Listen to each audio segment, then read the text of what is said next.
3 years ago, Ali Khan quit his job to fund Humanity Relief, a nonprofit Chicago-based organization that assists the homeless and helps refugees, domestic violence, and sex trafficking victims with the resettlement process.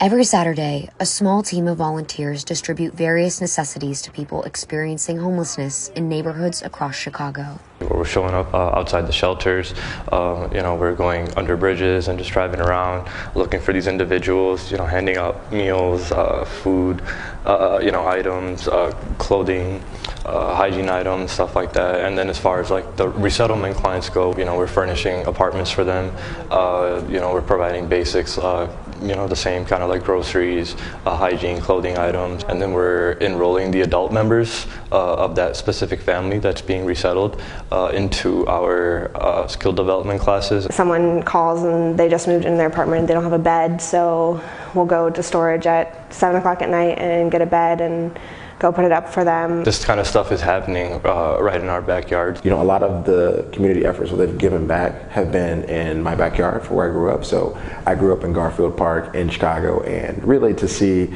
an organization like this, like being on the ground and actually helping people, giving them food, giving them clothes, a lot of different things just to take a little bit of the weight off their shoulders, goes a long way. For people experiencing homelessness in Chicago, the pandemic brought on a slew of new challenges. We've seen more homeless individuals, and it's especially because we're kind of working outside these shelters, and a lot of these shelters have like a limited capacity to begin with, and then when COVID happened, they had to social distance them. They couldn't accept like food donations.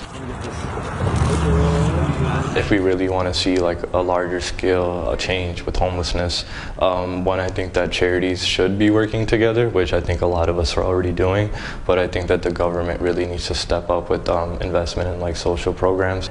The alleviating people's suffering is kind of, I think, not just what keeps me going, but all of our volunteers and staff too. That's what I'm saying. You walk at 7 on those flowers.